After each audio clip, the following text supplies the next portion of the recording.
ওকে hydrocele পরে type types congenital hydrocele, hmm infantile hydrocele, congenital hydrocele, encysted hydrocele of the cord. হুম ঠিক আছে? হুম আর primary vaginal hydrocele কি? এইটা হলো কি ওই যে এই দুই লেয়ারের মধ্যে যেটা থাকবে হুম এটা হলো কি primary vaginal primary vaginal hydrocele normal. হুম ঠিক আছে? আর যেইটা এই যে কর্ডের পাশে থাকবে হুম এই যে এই জায়গাটা দিয়ে সোয়েলিং হবে এই যে কর্ডের অ্যারাউন্ড দ্য প্রসেসর ভ্যাজাইনালিসের এই জায়গায় ওইটা হবে কি ওইটা হবে encysted hydrocele of the hmm cord.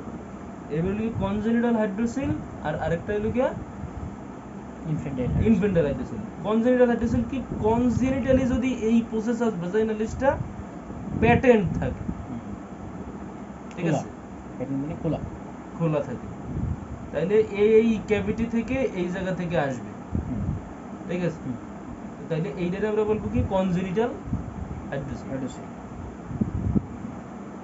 ঠিক আছে।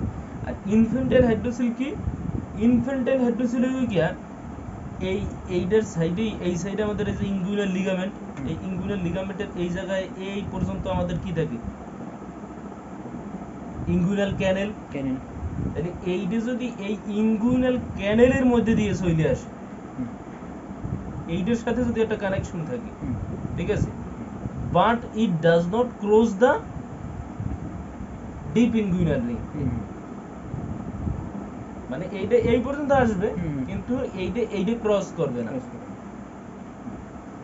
তাহলে এইটারে কি বলবো আমরা ইনফ্যান্টাইল হাইড্রোসিল বুঝা গেছে হুম। কিন্তু সব এগুলো তো মেইনলি কার সাথে কানেকশন থাকে পেরিটোনিয়াল ক্যাভিটির সাথে হুম কিন্তু এইটার কানেকশনটা থাকে কোথায় ইনগ্রিডিয়েন্ট থেকে ইঙ্গুইনাল ক্যানেলের সাথে ইয়েস ঠিক আছে এইটা তো এই অ্যাবডোমিনাল ক্যাভিটির মধ্যে দিয়ে এই যে ইঙ্গুইনাল যে রিংটা আসে এগুলো তো আসেই ইঙ্গুইনাল থেকে তাহলে বোঝা গেছে আর বাকি দুইটা সেম একটা ওইদিকে এই জায়গায় নরমাল যেটা এই দুইটা লেয়ারের মধ্যে হুম। আর যদি আরেকটা কি হয় আরেকটা ওইদিকে এইটার রাস্তার এই যেটা এই কর্ডটা জাইন দিয়ে ওঠে এটা তো টেস্টিস হুম। তারপরে এপিডিডাইমিস তারপরে এই কর্ডটা জাইন দিয়ে ওঠে এখানে যদি এই প্রসেসর ভ্যাজাইনালিসের এই জায়গায় যদি বড় করে জমা হয় কিন্তু এদিকে জমা হয় না তখন এটার বলবো এনসিস্টেড হাইড্রোসিল অফ দা কর্ড মানে কর্ডের চারিপাশে হাইড্রোসিল ঠিক আছে এই যে তাইলে কি প্রাইমারি ভ্যাজাইনাল হাইড্রোসিল কি occurs in the space between the two layers of the tunica vaginalis ঠিক আছে আর বাকিগুলো এই জায়গায় আলাদা আলাদা আছে এই যে congenital hydrocele কি it is a type of hydrocele the processus vaginalis is patent and connects with the peritoneal cavity clear connect with the peritoneal cavity আর infantile hydrocele কি it does not necessarily appear in the infant there is a collection of fluid in the processus vaginal sac মানে ওই নিচে জমা হবে which extend from the tunica vaginalis to the testis up to the inguinal canal বুঝা গেছে ওই নিচে জমা হবে জমা হয়ে ওইটা বইরিয়ে কোন পর্যন্ত যাবে টেস্টিসের উপর পর্যন্ত একদম কোথা পর্যন্ত ইনগুইনাল ক্যানেল পর্যন্ত and extends up to but not beyond the deep inguinal ring মানে extends up to মানে ইনগুইনাল ক্যানেল পর্যন্ত যাবে এবং ইনগুইনাল ক্যানেলের উপর পর্যন্ত যাবে বাট নট বিয়ন্ড ক্রস করবে না কারে ডিপ ইনগুইনাল রিং এর সুপারফিশিয়াল ইনগ্রিডিয়েন্ট ক্যানেল পর্যন্ত যাবে হ্যাঁ সুপারফিশিয়াল বা ডিপ ইনগুইনাল রিং এর আগ পর্যন্ত যাবে সমস্যা নেই আর এইটার সাথে কোনো পেরিটোনিয়াল ক্যাভিটির কানেকশন নেই একটা পেরিটোনিয়াল ক্যাভিটির সাথে কানেকশন আর একটা ডিপ ইনগুইনাল রিং এর নিচ থেকে জমা হয়ে উপরের দিকে যাবে একদম ডিপ ইনগুইনাল রিং এর আগ পর্যন্ত এটা কি ইনফ্যান্টাইল এটা কি কনজেন্টাল আর যেটা নিচে জমা হবে এটা প্রাইমারি আর যেটা এই কর্ডের সারফেস জমা হবে encysted hydrocele of the cord ঠিক আছে ইনফ্যান্টাইল হাইড্রোসিল তো যে নিচে যে স্যাকটা থাকে ওই জায়গায় জমা হয়ে উপরে ওঠে তাহলে ওই হাইড্রোসিল স্যাকটাই কাটে দেবে ইনসিস্টেড না না এই যে ইনফ্যান্টাইল হাইড্রোসিল নিচে যে স্যাকে জমা হয় ওই স্যাকই কাটে দেবে আর কি এক্সাইজড মানে কেটে দাও At the pressure of the hydrocele does not always empty it, but the hydrocele fluid may drain into the peritoneal cavity when the child is lying down. Basically, এইটা তো এই জায়গা প্যাটার্ন থাকে, ঠিক না?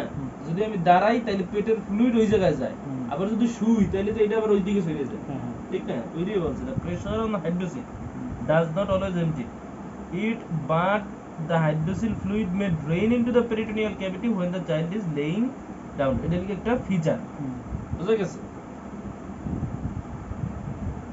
শুয়ে থাকলে এটা চলে যায়, পিছন দিকে চলে যায়।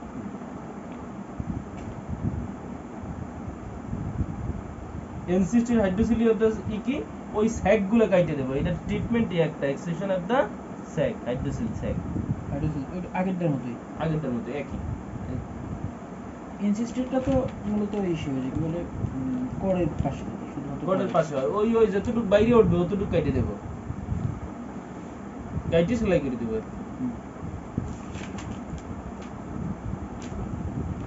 প্রসেসাস ভেজাইনালিসের কর, হ্যাঁ প্রসেসাস ভেজাইনালিসের কর পর্যন্ত না, কর্ড তো স্পারমাটিক কর্ড, স্পারমাটিক কর্ডে যদি হয়, তাই না?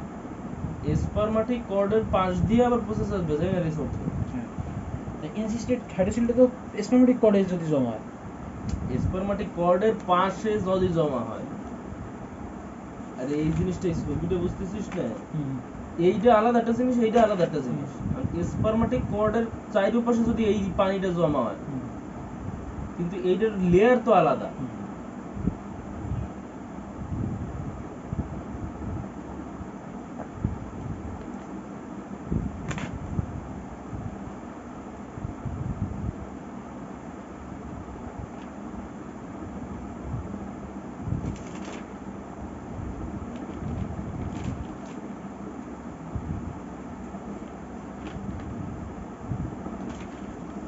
কমপ্লিকেশন কি?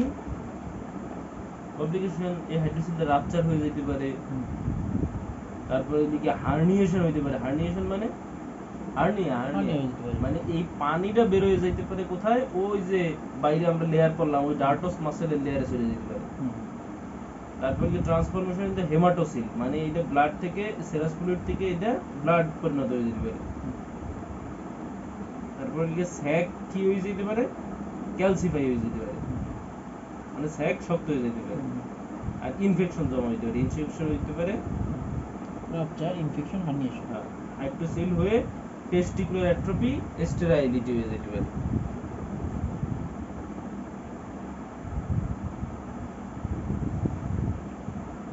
আর হার্নিয়া আর হাইড্রোসিলের মধ্যে পার্থক্য কি? হার্নিয়েশন বের হয়ে যায় আর হাইড্রোসিল জমা হয়, পানি জমা হয়, এটা এদিকে প্রোট্রুশন অফ ভিসকাস, আর এটা এদিকে abnormal collection of serous fluid. আর রিডিউসিবিলিটি টেস্ট, রিডিউসিবিলিটি টেস্ট কার পজিটিভ? রিডিউসিবিলিটি টেস্ট অবশ্যই ইফেক্টিভ পজিটিভ, হার্নিয়ার। আর upper limit can not be reached, এটা একটা টেস্ট আর কি, আপার লিমিট কিভাবে দেখে আর কি, এটা একটা টেস্ট। সোয়েলিং কি? এইটা তো হবে এই হাইড্রোসিলটা কোথায় জমা হয় মুরগি, একদম স্ক্রুটামে। আর ইঙ্গুইনাল হার্নিয়া, যে ইঙ্গুইনাল হার্নিয়া, ফিমোরাল হার্নিয়া, ওগুলো কোথায়? ইঙ্গুইনালে হইতে পারে, আবার স্ক্রুটালে হইতে পারে, মানে এদিক দিয়েই তো যায়, ঠিক আছে? যদি কমপ্লিটটা হয় তাহলে একদম স্ক্রুটামের তল পর্যন্ত যাবে, আর ইনকমপ্লিটটা হইলে ইঙ্গুইনাল রিজিয়নে থাকবে। তাহলে এই সোয়েলিংটার নাম কি? Inguino scrotal swelling.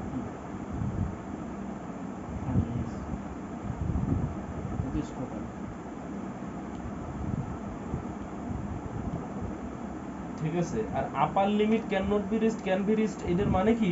ধর পানি জমা হয় স্ক্রোটামে, ঠিক আছে, পিউরলি স্ক্রোটাম। আর স্ক্রোটামের গোড়াটা তো আমাদের রুট অফ দা পেনিস, স্ক্রোটামের গোড়াটা আমরা ধরতে পারি না, পানি তো নিচে, মানে থলির মুখটা আমরা আটকাইতে পারি না, মানে বেলুনের মুখ।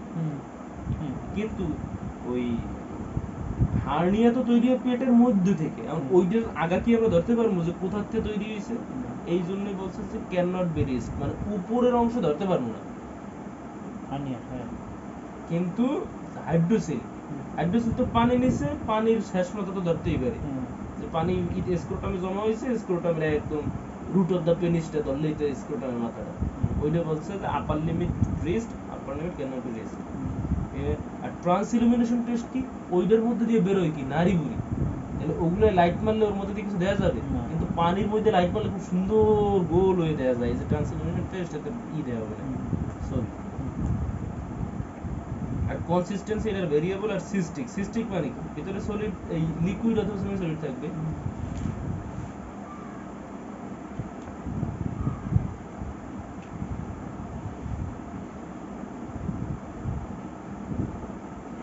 কনসিস্টেন্সি লিকুইড কিনা তাই না, লিকুইড আর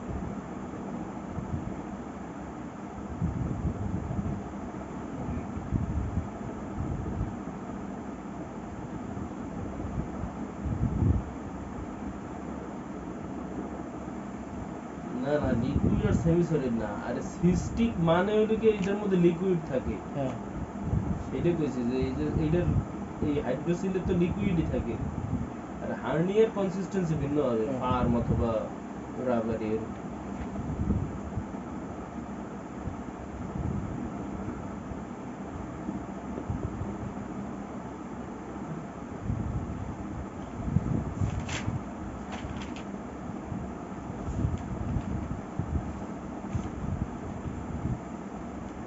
আর আরেকটা জিনিস লাগে, সেটা হলো কি যে ইনগুইনাল হার্নিয়া আর congenital hernia, congenital hydrocele.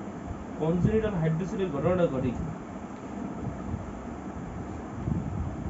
Inguinal hernia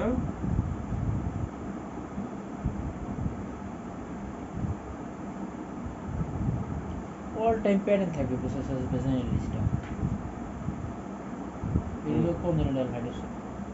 এর ফলে হচ্ছে ইউনিকে ইউজুয়ালিটি টিউনিকে ভেজাইনালিসে পানি জোন ট্রান্সলিমিনেশন টেস্ট কোনটা পজিটিভ হবে? অবশ্যই কনজেনিটাল হার্নিয়া। হার্নিয়া। তারপরে না দিকে কনজেনিটাল হাইড্রোসিল। হাইড্রোসিল। আর তারপরে দিকে কনসিস্টেন্সি কি হবে? ভেরিয়েবল হার্নিয়া ভেরিয়েবল আর যেটা আর সিস্টিক। সিস্টিক। ঠিক আছে। তারপর হচ্ছে রিডিউসিবিলিটি যদি বলে, রিডিউসিবিলিটি তো Reducibility। হার্নিয়া ইনহালে পজিটিভ, ওটা হচ্ছে নেগেটিভ। এই যে এটা যদি লেখে নিতে না রিডিউসিবিলিটি পজিটিভ, এটা হচ্ছে নেগেটিভ।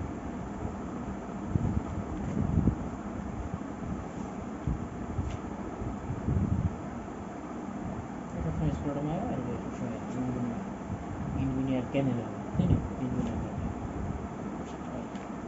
এটা ছিল অলওয়েজ স্ক্রোটাম। এই ডায়াগনস্টিক ক্রাইটেরিয়া এগুলাই, যেমন এইজ কি, মিডল এইজ, তারপরে হলো গিয়া মিডল এইজ অথবা মেইনলি কি হয় ওই যে secondary hydrocele common in young adults, আর এদিকে দ্য পেশেন্ট মানে ভেজাইনাল হাইড্রোসিল যেটা মানে একটা প্রাইমারি যেটা, সেটা মেইনলি কাদের হয়, মিডল এইজ। তার বাকিগুলো ওই যে কনজেনিটাল, ওগুলো তো জন্মগত বাচ্চাদের হয়। আর পেশেন্টের কি থাকবে, কি সোয়েলিং থাকবে, এটা থাকবে স্ক্রোটাল সোয়েলিং। ওই যে এই কথাগুলো রেখে দিলে এগুলোই হলো ডায়াগনস্টিক ক্রাইটেরিয়া, যেমন এটা স্ক্রোটাল সোয়েলিং, তারপরে যে কনসিস্টেন্সি সিস্টিক, তারপরে যে ট্রান্সইলুমিনেশন টেস্ট পজিটিভ, তারপরে যে upper limit can be reached. ঠিক আছে, রেডিউসিবিলিটি টেস্ট অ্যাবসেন্ট, এই কয়টাই হলো কি ডায়াগনস্টিক ক্রাইটেরিয়া। ঠিক আছে, এই যে দেখ, এই যে আপার লিমিটটা যে পাওয়া যায়, এই টেস্টটার নাম কি, get above the swelling test, মানে সোয়েলিং এর মাথাটা পাওয়া যাওয়া, এটাকে বলে কি। তাহলে এটার সোয়েলিংটা কি, স্ক্রোটাল সোয়েলিং। তারপরে সোয়েলিং মে বি ইউনিলেটারাল অথবা বাইলেটারাল, কারণ টেস্টিস আমাকে কয়টা, দুই দিকে। ঠিক আছে, তারপরে swelling confirmed within the scrotum, the upper limit of the swelling can be reached, পাওয়া গেছে। এটার আমরা কি বলি, get above the swelling test positive. ঠিক আছে, মানে আপার লিমিটটা পাইছি।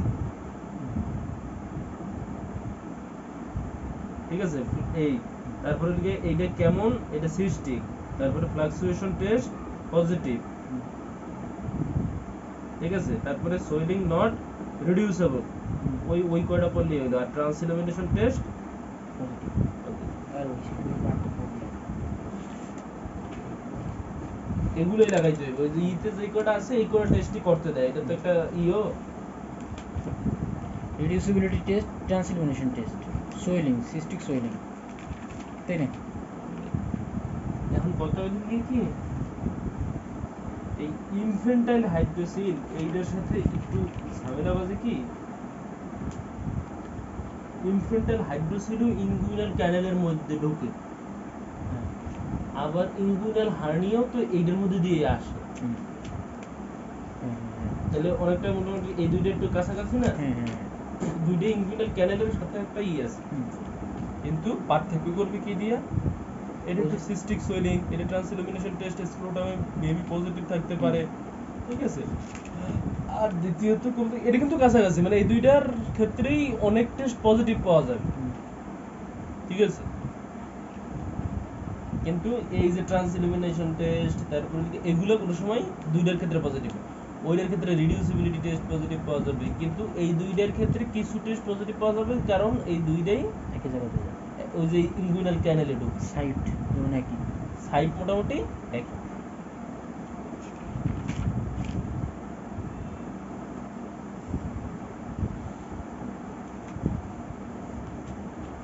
বোঝা গেছে? হুম। তারপরে আসলে আমরা মূলত এইটা ট্রিটমেন্ট হিসেবে দুইটা জিনিস ইউজ করি, একটা হলো লর্ডস অপারেশন হুম। আর একটা হলো জাবুলে অপারেশন। নাম মুখস্থ করে, লর্ডস অপারেশন আর কি Jaboulay operation. Jaboulay's operation, Jaboulay's operation. ঠিক আছে। হাইড্রোসিলের অপারেশনের নাম কি Lord's Lord's operation. Operation, Jaboulay's operation. একটা অপারেশন কিভাবে করে নরমালি, আর এই যে হাইড্রোসিলের পরে আমরা ওই টেস্টিজে একটা ব্যান্ডেজ দেই, এই ব্যান্ডেজটার নাম কি, ব্যান্ডেজ দেই না যে কোনো একটা অপারেশন করে ব্যান্ডেজ লাগিয়ে দেয় না, এই ব্যান্ডেজ এইটার নাম কি, এই ব্যান্ডেজটার নাম কোকোনাট ব্যান্ডেজ। যে কোনো অপারেশনে যে কোনো না না, এই যে কোনো অপারেশনের পরে তো ব্যান্ডেজ দেই, হ্যাঁ কিন্তু এইটার অপারেশনের পরের যে ব্যান্ডেজটা দেই ওইটার নাম হইলো গিয়া কোকোনাট ব্যান্ডেজ। Coconut bandage. আর সবসময় এই যে কোনো সেলাই করলে 7 থেকে 10 দিন পর কইরা 7 থেকে 10 দিন পর সেলাই কাটিয়ে নেবেন,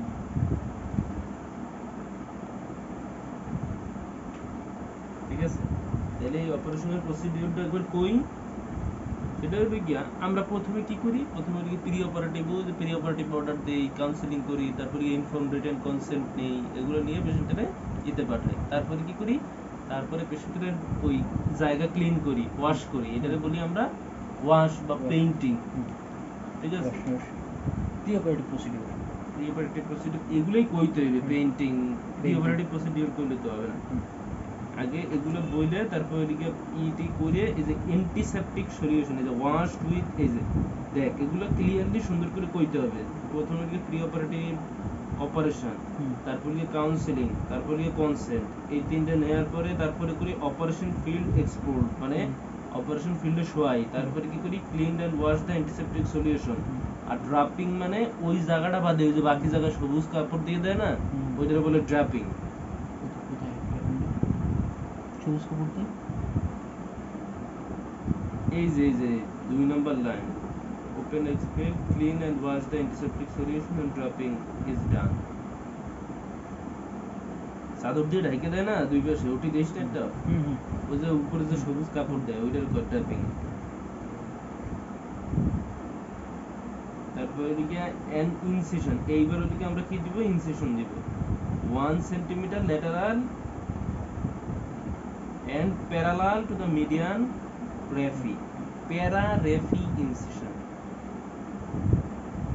এই raphe কোথায় দেয়, টেস্টিজের ওই ইতে দেয়, স্ক্রোটামে দেয়, কি দেয়, para-raphe incision, মানে একটা ইনসিশন দেয়। তারপরে ইনসিশন দিয়ে আমরা কি কি, প্রথমে এই যে এই জায়গাটাই ওই আমার ওই কয়টা লাইন কয়ে দিলেই হইল, এই যে ছবিটা আঁকছে, এই যে দেখ প্রথমে কি স্কিন, তারপর ডার্কস মাসেল, তারপর কি এক্সটার্নাল অবলিক মাসেল, এই সিরিয়ালি এই কয়টা লেয়ার লিখে দেবে যে এই কয়টা ইনসিশন দেয়, এই জন্যই এই অ্যানাটমিটা ই করে করে। তারপর কি ক্রিমাস্টারিক ফাশান মাসেল, তারপর কি internal oblique muscle, fashion transversal,